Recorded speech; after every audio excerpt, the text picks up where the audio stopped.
hand down.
Big guys can fit in those jets?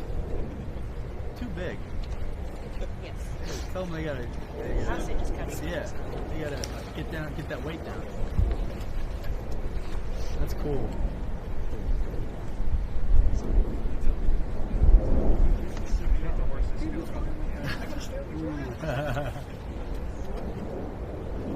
It's a good question, actually. Very considerate of their feelings. no update. Good?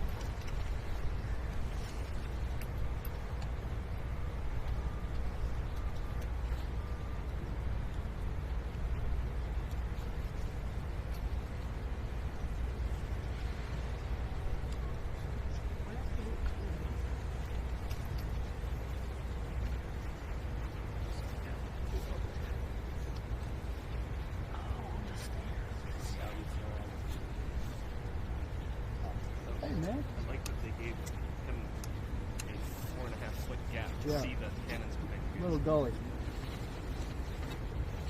I don't like it.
What's that?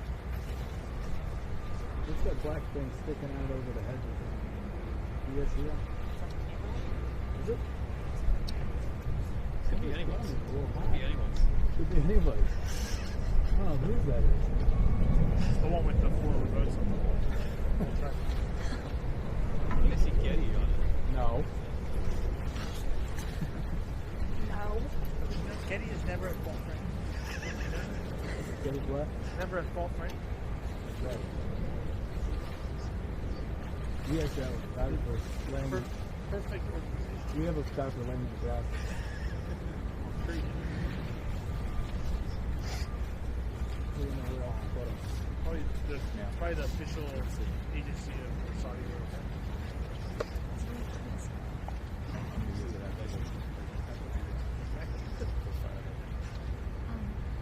Photographers.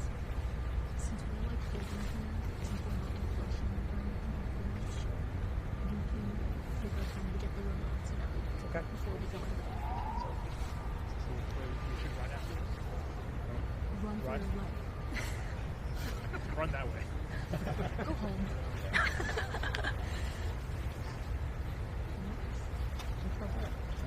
So is that a lid? You have to go like on the phone or something.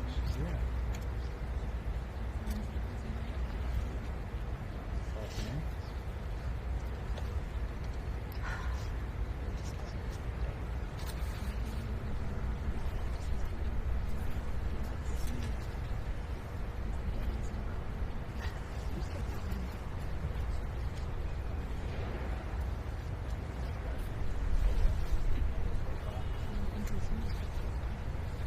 No. He's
Y'all are gonna take a shot.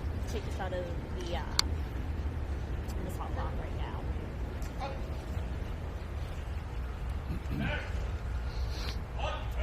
You guys are gonna take a shot of salt rock.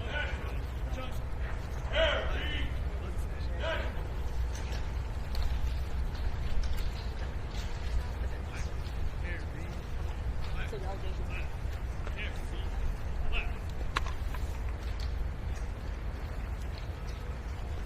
So we'll be seeing the delegation. I'm sorry? No, it's not shooting at one. It's not the official report. Just told us we should take a shot now. As of right now, we're going to see the delegation come out first, but there'll be a little bit of time before Trump comes out.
Ladies and gentlemen, the President of the United States.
What's up?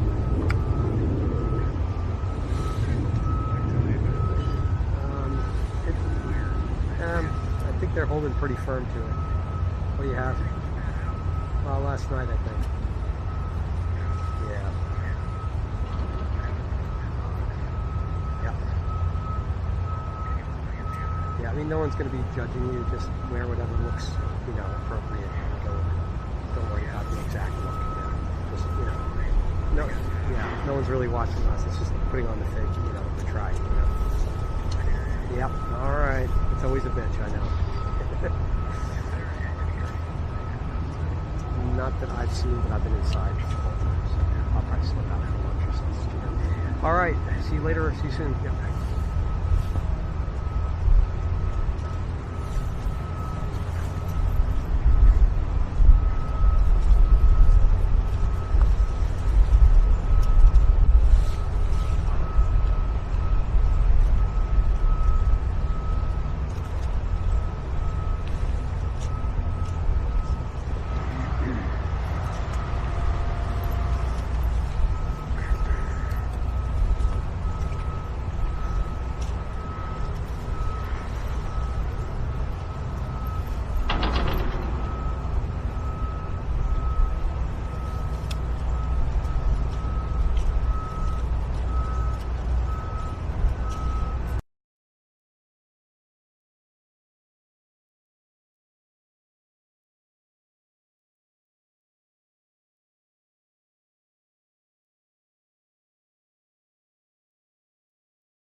Okay,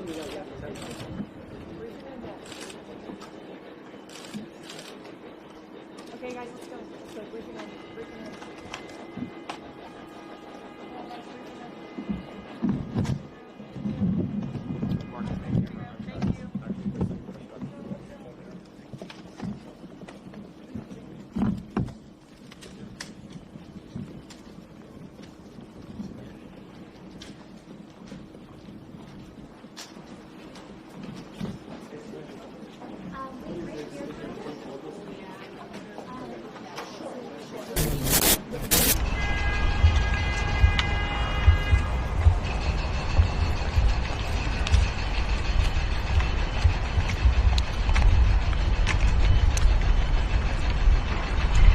We're going back to the briefing room.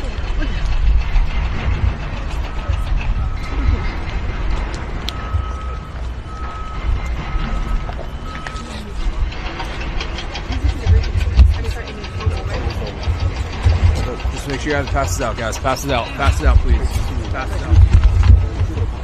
Pass it out. All right, now. See you.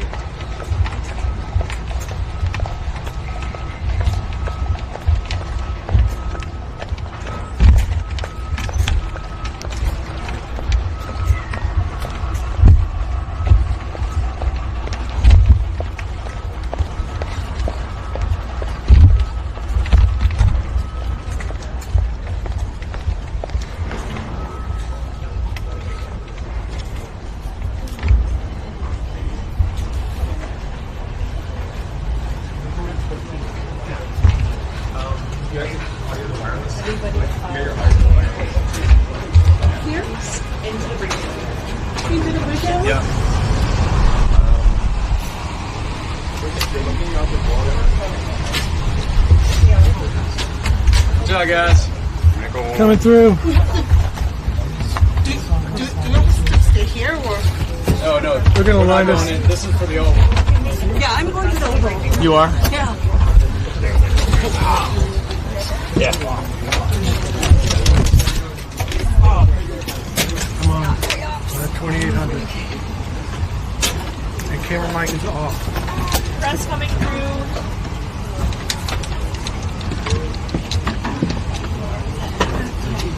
Also, guys, I'm going to jump off the bridge and handing off to my colleague, Michelle Stoddart, who will be going. Hi, excuse me. Can I go to my office? We've got a few minutes, so if everyone could move back in. Wait, Mike, do you move back in? Still? They gather by the free throw. Yeah, guys, gather in there, not in our office. Everyone.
6. Am I good? We good? Cool.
all this money in, and you're going to see the results in a year when these plants start to open up. We have more plants under construction now than at any time in the history of our country.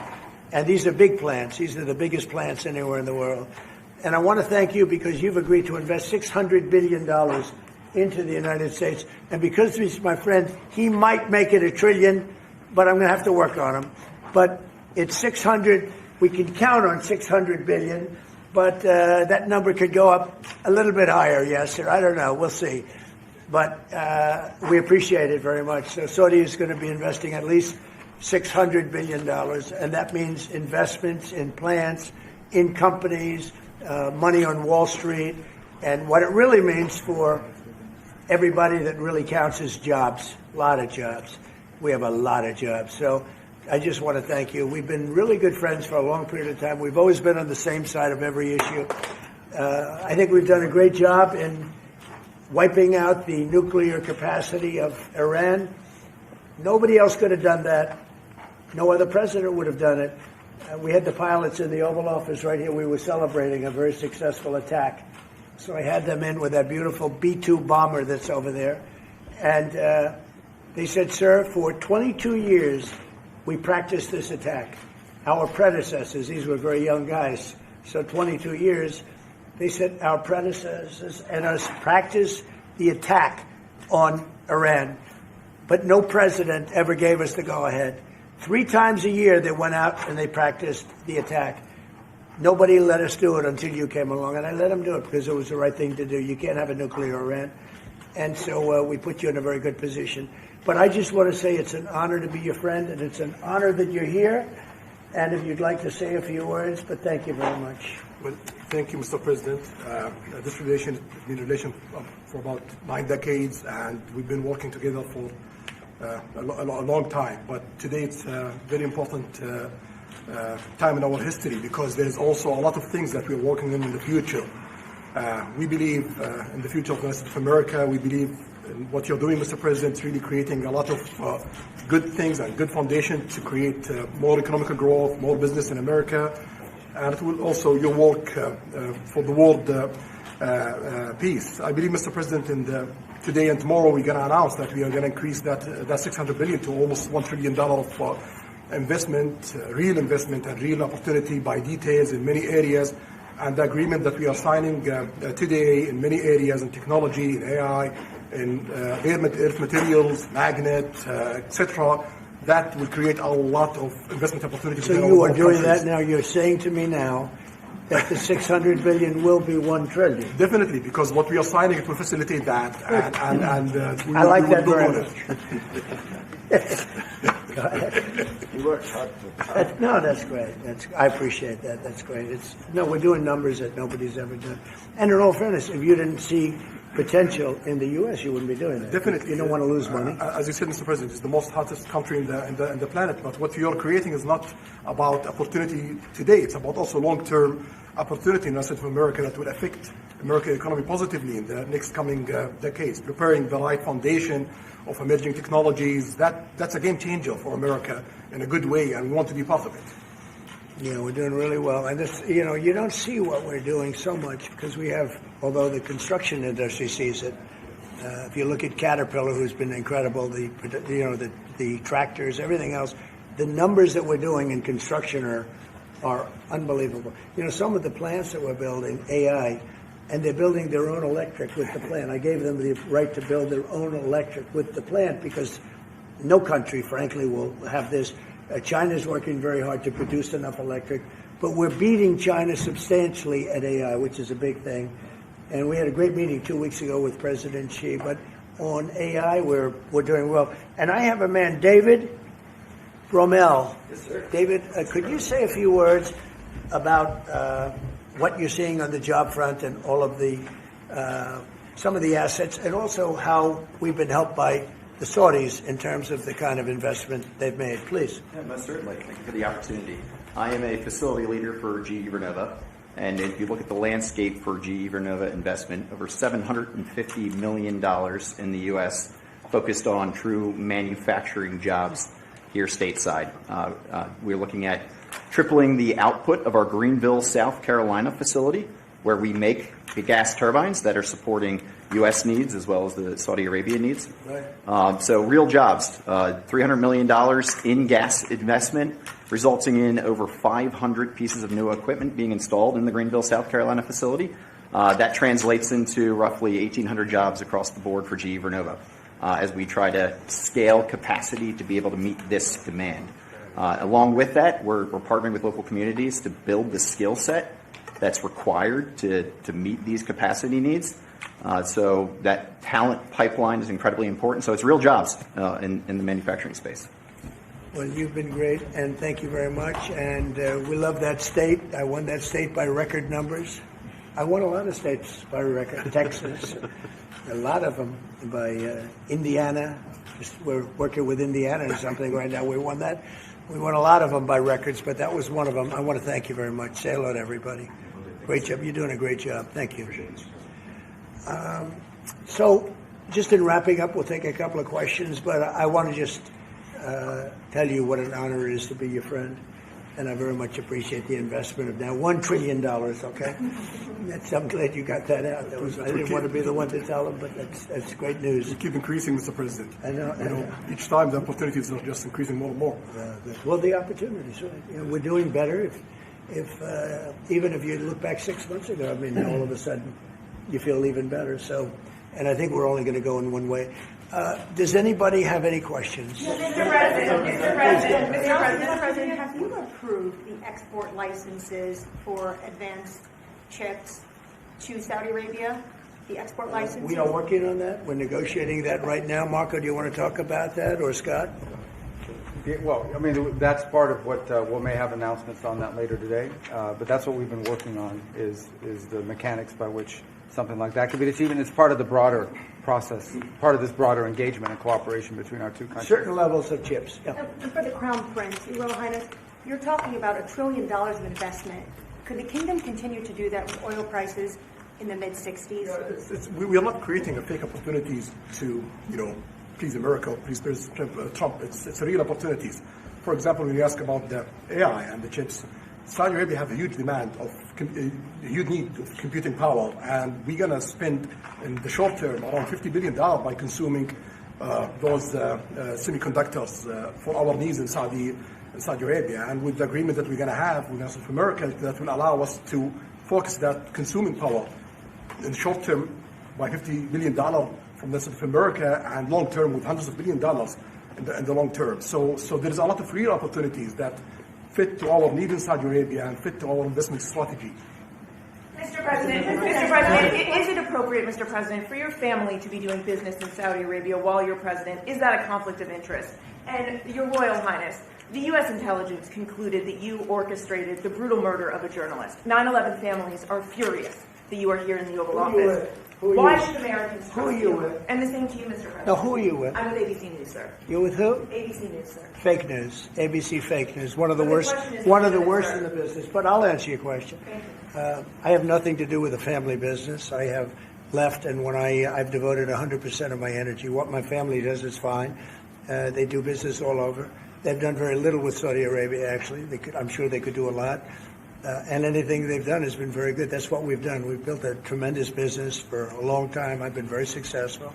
I decided to leave that success behind and make America very successful. And I've made America more successful by far than it ever was, and that it ever could have been no matter who was president. There would be nobody bringing in $21 trillion, that I can tell you right now. As far as this gentleman is concerned, he's done a phenomenal job. You're mentioning somebody that was extremely controversial. A lot of people didn't like that gentleman that you're talking about. Whether you like him or didn't like him, things happen. But he knew nothing about it, and we can leave it at that. You don't have to embarrass our guest by asking a question like that. Just you ask, Mr. President, you allow me to answer. I feel painful about the families of 9/11 in America, but we have to focus on reality. Reality based on CIA documents and based on a lot of documents that Osama bin Laden, he used Saudi people in that event for one main purpose, is to destroy this relation, to destroy the American-Saudi relation. That's the purpose of 9/11. So whoever buying that means they are helping Osama bin Laden's purpose of destroying this relation. He knows that strong relation between America and Saudi Arabia, it's bad for extremism, it's bad for terrorism. And we have to approve him wrong and to build our relation, continue developing our relation. It's critical in the safety of the world. It's critical against extremism and terrorism. About the journalists, it's really painful to hear, anyone that been losing his life for, no real purpose or not in a legal way. And it's been painful for us in Saudi Arabia. We've did all the right steps of investigation, etc., in Saudi Arabia, and we've improved our system to be sure that nothing happened like that. And it's painful and it's a huge mistake, and we are doing our best that this doesn't happen again. Mr. President, Thank you, Mr. President. The Crown Prince has been instrumental in helping lifting the sanctions on Syria. Will there be any joint investment between the U.S. and Syria? And will you visit Damascus? Are you from Syria? No, but Where are you from? I'm from Palestine. Oh, making a lot of progress, huh? Very good. Well, they like me. The Palestinians like me. The Palestinians are doing very well, actually. I think we're working very closely with a lot of people to make everybody happy, including Israel, the Palestinians, and everybody. That's very interesting. No, I think that I will tell you, the Crown Prince called me, and he specifically asked me if I would lift the sanctions on Syria, because he wants to see Syria make it. As you know, the leader of Syria was just here. We had a great meeting, and he's a strong guy, and I guess you need a strong person to run it. And I think Syria has made tremendous progress. We did lift the sanctions at the request of the Crown Prince. Also, the president of Turkey, Erdogan, called me specifically. He said, if you don't lift the sanctions, Syria doesn't have a chance. If you do, they have a very good chance. And between the two of them and some others, I lifted the sanctions. And the results so far have been pretty good. Mr. President, can I ask you a question about the F-35s that are being sold to Saudi Arabia? Are these the same ones that are being used by the Israeli military? And if so, how does that allow for the qualitative military edge for Israel? And then I want to ask you, because you brought up the plight of the Palestinians, are you aware of relocation flights to South Africa that are taking place right now? Which flights? There are relocation flights that are taking place. Some Palestinians are being charged up to $2,000 I'm not going to South Africa for the G20 because I think their policies on the extermination of people are unacceptable. So I'm not going. So I won't refer to anything having to do with South Africa. South Africa has behaved extremely badly. But I will say that when you look at the F-35 and you're asking me, is it the same? I think it's going to be pretty similar, yeah. How will that This is a great ally, and Israel's a great ally. And I know they'd like you to get planes of reduced caliber. I don't think that makes you too happy. They've been a great ally. Israel's been a great ally. And we're looking at that exactly right now. But as far as I'm concerned, I think they are both at a level where they should get top of the line. Yes, please. Can I just ask for the Crown Prince, if I could just ask about the direct talks between U.S. That's all right. Steve, 1 second. Go ahead. Have you reached an agreement on a U.S.-Saudi defense treaty today? And are you going to bring up the Abraham Accords in your discussion? I already brought them up. What did you say? I think I got a positive response. Would you like to respond? Yeah, so definitely we believe having a good relation with all Middle Eastern countries is a good thing, and we want to be part of the Ibrahim Accord, but we want also to be sure that we secure a clear path of two-state solution. And today we have a healthy discussion with Mr. President that we're going to work on that to be sure that we can prepare the right situation as soon as possible to have that. I think we're, I don't want to use the word commitment, but we've had a very good talk on the Abraham Accords. We talked about one state, two state. We talked about a lot of things in a short period of time. We'll be discussing it further, too. But I think you have a very good feeling toward the Abraham Accords. Yes, definitely, Mr. President. We want peace for the Israelis. We want peace for the Palestinians. We want them to coexist peacefully in the region. And we will do our best to reach that day. And the defense agreement, have you reached agreement on that? We pretty much have. Question for the Crown Prince, if I could just finish. We have reached agreement on that. Okay. I wanted to ask you about the direct talks between the United States and Iran. Have you been fully briefed on that, and are you concerned at all about how this might impact Saudi security interests? Well, we are close allies. We'll be working closely together on that issue, and we will do our best to help to reach a deal between the rest of America and Iran. And we believe it's good for Iran's future to have a good deal that will satisfy the region and the world and the rest of America. So we will do our best to see that they happen. And by the way, Iran does want to make a deal. I can say I think they very badly want to make a deal. I am totally open to it, and we're talking to them, and we start a process. But it would be a nice thing to have a deal with Iran, and we could have done it before the war, but that didn't work out. And something will happen there, I think. But they would very much like, I mean, they may say something else, but they would very much like to have a deal. Mr. President, you announced that you are going to sell 35 F-35 jets. You are planning. You said you are planning to sell the F-35 jets to Saudi Arabia. Yeah. Is it part of the security agreement? And how you assess the defense partnership between Saudi Arabia and the United States? And the question was. Well, no, I just said it though. I mean, we're going to sell them F-35s. That's the end of the question, I guess. Is it part of the security agreement or no? No, we're going to have a deal. They're going to purchase F-35s. They're buying them from Lockheed, and it's a great plane. We make, by the way, the best military equipment. You saw that during the Iran little skirmish. We make the best planes, the best missiles. We make the best defensive missiles. We make the best military equipment in the world. Nice. For His Royal Highness, I would like to ask you about how you see the cooperation between the United States and Saudi Arabia in the advanced technological field, especially AI, and how it will support Saudi Arabia to serve its goal to achieve the vision of 2050. Well, I will try to answer that in short, but definitely there's a lot of interest in many industries between Saudi Arabia and America, and we are signing a lot of agreements in different areas that will really add value to American economy, but also to add value to us in Saudi Arabia. And AI, it's critical for us because one of the long-term problems that we could have is lack of workforce. As you've seen in the past few years, some of them have reached 30% of the global migration to Saudi Arabia.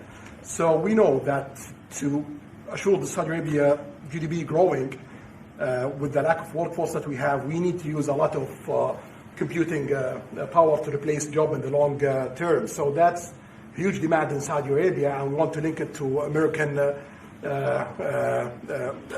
private sectors and getting the supply from America. So there's a lot of opportunities in that area. And we're also involved in AI in Saudi Arabia. So we're working, and we're leading by a lot on AI. Actually a lot. China would be in second place, but we're leading by a lot. And I have to say this, and our relationship with China has been very good. And as far as buying our farm products, they're pretty much on schedule, Scott. I'd like you to call them, say if they could speed it up, it would be good. Okay, but they're pretty much on schedule. If I may, I have a question for both the Crown Prince and Who are you? I'm Faisal Abbas from Arab News, Saudi Arabia, Your Excellency. It should be a friendly question. Your Royal Highness, just picking up on something you've just mentioned about how some people try to destroy the relationship between Saudi Arabia and the United States. Perhaps, since the launch of the vision, we've been used to having the bigger picture and that everything fits into the bigger picture. Might you want to elaborate a little bit about where is the relationship, the bilateral relationship, the strategic partnership between Saudi Arabia and the United States heading, and what's the big picture there? Well, I don't think it's a relation that we can replace it from the Saudi side or the American side. It's a critical relationship for our political attempt, for our economical attempt, for our security, for our military, for many things. And it has been there for 9 decades, and the opportunities that we have today, it's huge, and seems that it's going to get deeper in the next few decades. And what we are having today and tomorrow with President Trump, it's really a huge new chapter in this relation that will add value to both of us. When you think about it, I'm just sitting here. You're with the future king, a man who's respected by everybody, a man that doesn't have to be doing this, really. I don't have to be doing it either. And yet we're sitting here taking questions. We didn't say, oh, you can't talk about this. And there's never been transparency like this, even in his country. But there's never been, in our country, that's been acknowledged. But We didn't put restrictions. And I'm saying it's sort of wonderful to be taking questions from all over the world. Everybody's here. This is just a small group representative of tremendous numbers of media that are outside that are very jealous that these people were so selected. But they're representing a lot of people that are outside. I think it's terrific that we can be sitting here being this open, and I think it's really a wonderful thing. Yeah. If you don't mind, I have a personal question for you. Okay, here we go. I should have said that. So apart from everything you mentioned in your opening remarks, you forgot to mention that you've de-escalated 7 wars since you started. At least in our part of the world, you are seen as a peacemaker. And adding that to all the executive orders and everything else you've mentioned, I really have to wonder, in your speech in Saudi Arabia, I was there, you said that His Royal Highness does not sleep at night thinking how he does things better. We wonder in Saudi Arabia, how do you manage your own time? And what's your formula for managing? He does not sleep much, and I don't sleep much. I think we have the same schedule. We're thinking about our countries. And if you sleep a lot and you're president, we just had one that slept more than any president. He broke every record. He sleeps all the time, during the day, during the night, on the beach. The only guy could fall asleep on the beach with the press watching. No, he's not a sleeper. I'm not a sleeper. We don't. We talk at night. We can talk. I can call him almost any time. He goes, "Hi, how you doing?" It's like the craziest times. But now, when you love your job, when you love your country, and when you're in a position like we are, future king, highly respected, crown prince, and in my case, president, you're thinking about your country. You're thinking about making America great again.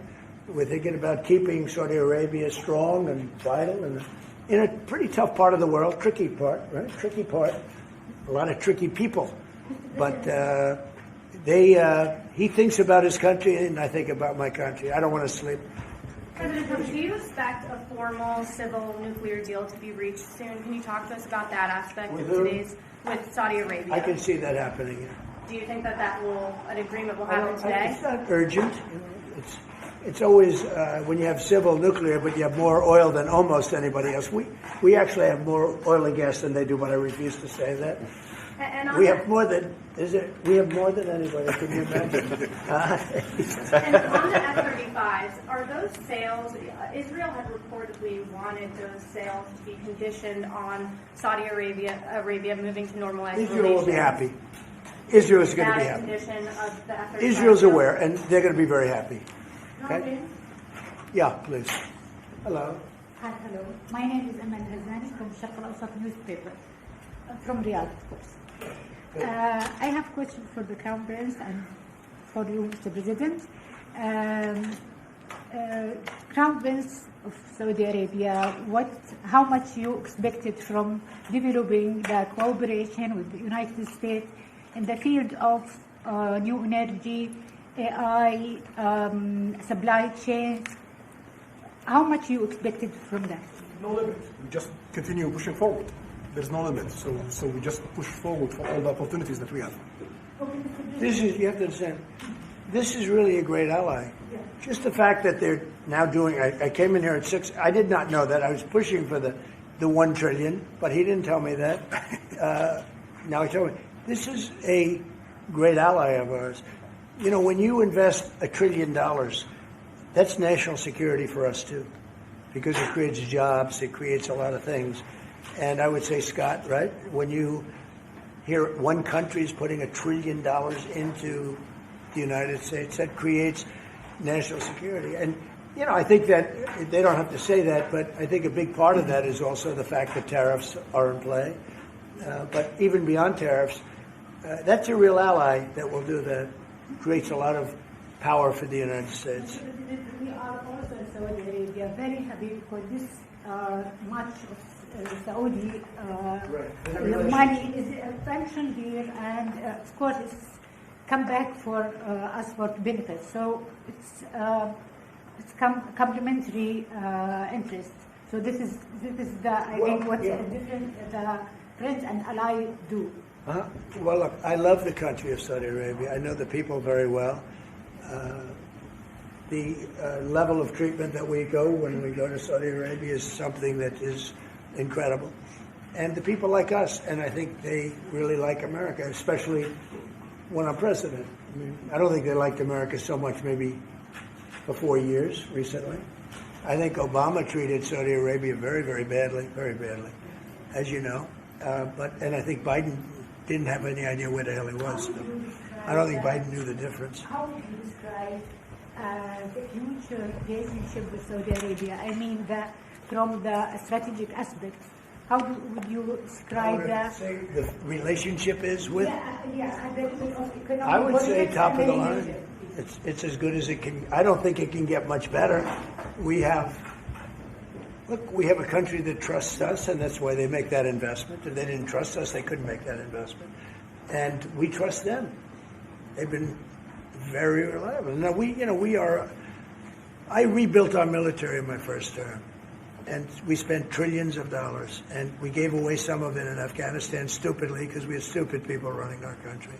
But we gave away. But that's, as much as it was, it's a tiny fraction of what we put here. And we're bringing our military to a new level, the highest level ever. We have those plants are going out. And again, it's all American jobs and everything, so it's good for a lot of reasons. But as far as Saudi is concerned, no, I don't think our relationship could be better. I don't think they had a great relationship under Biden, and I don't think they had a great relationship under Obama. But they have a great relationship under Trump. When we did the Presidential Walk of Fame, you saw that, right? And we're walking, and I asked the Crown Prince, so outside of Trump, because I blow everyone away, who was the best president for Saudi Arabia? And you could maybe, it's an interesting answer, I don't know. Roosevelt, who started it, which is a Democrat, and Reagan, he's one of the historical presidents that have close ties with Saudi Arabia. But we've worked with all presidents. Does Trump blow them all away? No, it's another league, Mr. President. And Trump doesn't give a fist pump. I grabbed that hand. I don't give a hell where that hand's been. I grabbed that hand. When remember Biden? He travels for 20 hours, gets out, and he gives a fist bump. No. When you get out of the plane and you got the future king and the man who's one of the most respected people in the world, you shake his hand. You don't give him a fist bump, right? We don't want to ask you about that, but I can't imagine you were thrilled. You were like a little bit surprised. He's a fantastic guy. You don't do that. Yeah, please. We're getting closer to the end of the year. Have you started the interviews for the Fed chair? Yes. Who have you interviewed? I think I already know my choice. Who is it? Well, I liked him, but he's not going to take the job. He refused. You like Treasury better, right? Much better, sir. So we are talking to various people. And frankly, I'd love to get the guy currently in there out right now. But people are holding me back. He's done a terrible job, hurting housing a little bit. The truth is, we've been so successful, we've blown past his interest rate stupidity. He's been wrong. That's why I call him too late. He's too late. Jerome Too Late Powell. He was recommended to me by a guy that made a bad choice. And it's too bad. But despite that, it's having very little impact because we have all of these things happening. But it has an impact on housing to a certain extent. He's a fool. He's a stupid man. But we have some very good people. Yes, sir. You'll be sitting down with them in the near future. And we have some surprising names, and we have some standard names that everybody's talking about. And we may go the standard way. It's nice to every once in a while go politically correct. But we have some great names. Steve, have you talked to the President Maduro of Venezuela yet? Are you still open to that? He wants to talk. Yes, sir. Yeah, I'm open to talk. I talk to everybody. But no, he wants to. They treated us very badly. They sent all of their prison population into the United States. And we're getting them out rapidly. But he sent all of his, and he sends drugs into the United States and other things. No, he treated us badly. He was dealing with a bad president and he was able to get away.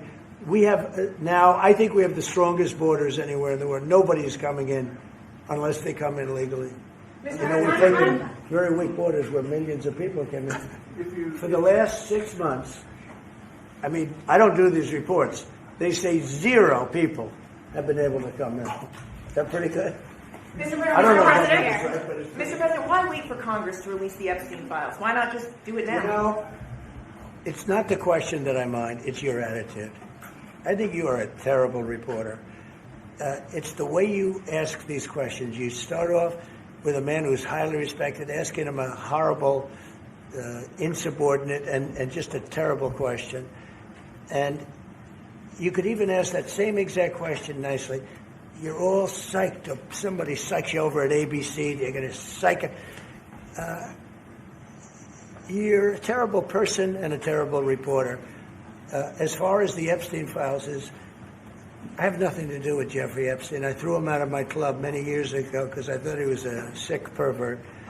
But I guess I turned out to be right. But you know who does have? Bill Clinton, Larry Summers, who ran Harvard, was with him every single night, every single weekend. They lived together. They went to his island many times. I never did. Andrew Weissman, I hear. All these guys were friends of his. You don't even talk about those people. You just keep going on the Epstein files. And what the Epstein is a Democrat hoax to try and get me not to be able to talk about the $21 trillion that I talked about today. It's a hoax. Now, I just got a little report, and I put it in my pocket, of all the money that he's given to Democrats. He gave me none, zero, no money to me. But he gave money to Democrats.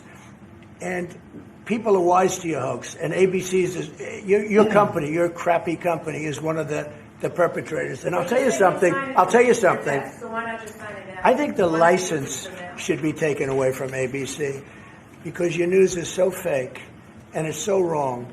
And we have a great commissioner, the chairman, who should look at that because I think when you come in and when you're 97% negative to Trump and then Trump wins the election in a landslide, that means obviously your news is not credible and you're not credible as a reporter. So I've answered your question. You should go and look at the Democrats who received money from Epstein, who spent their time.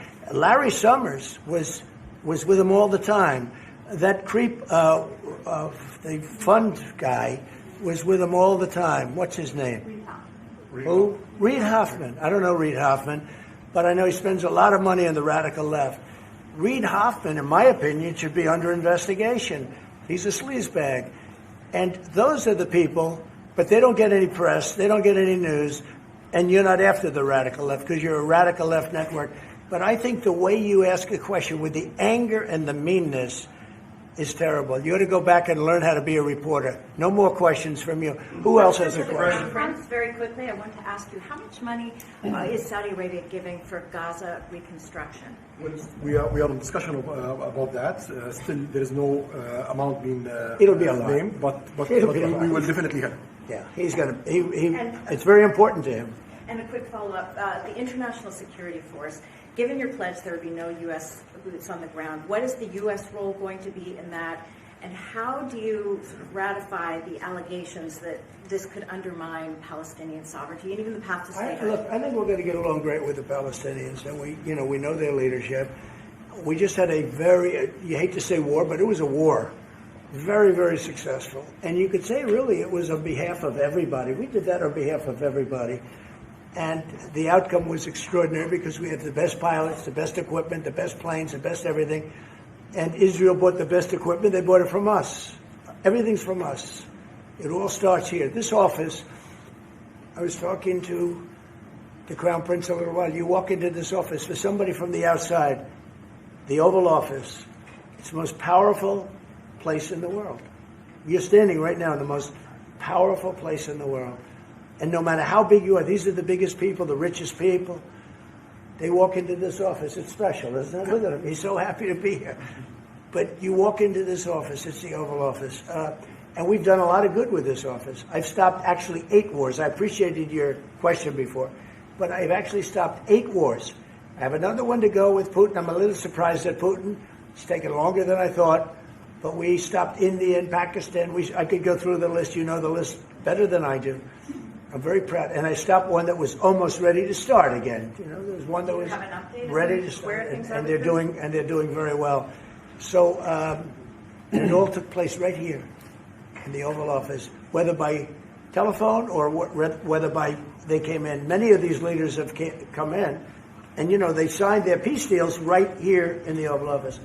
So no matter if it's the biggest business people in the world or the greatest leaders in the world, the biggest leaders in the world, like the gentleman on my right, everybody walks into the Oval Office and they say, wow. And now, by the way, the Oval Office is in the kind of condition that it should be in.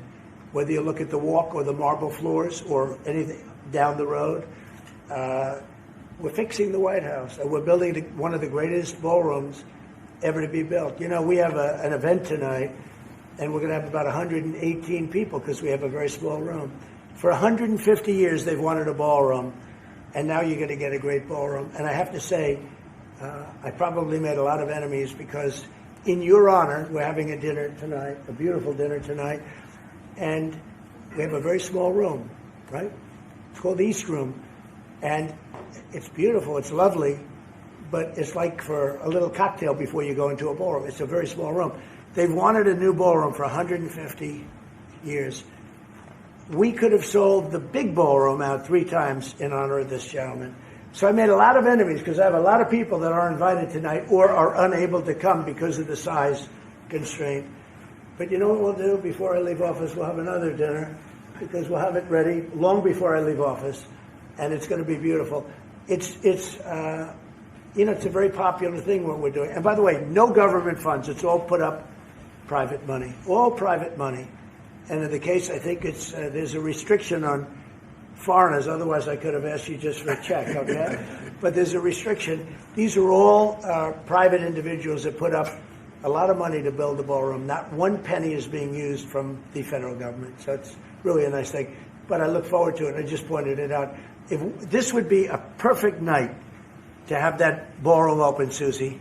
If we had that open, we'd have a lot of people very happy. Right now, we have a lot of unhappy people because they all want to be with us tonight to honor this great man. Thank you all very much. Thank you, Brad. Thank you, Brad. Thank you, Brad. Thank you, Brad. Everybody out. Let's go. Thank you, guys. Thank you, Brad. Let's go. Thank you, guys. Thank you, guys. Thank you, Brad. Let's go. Let's go. Thank you, guys. Thank you. All right, guys. Start with the thank you. Please break out outside. Press, let's go. Thank you, Press. Thank you. Thank you, Press. Thank you.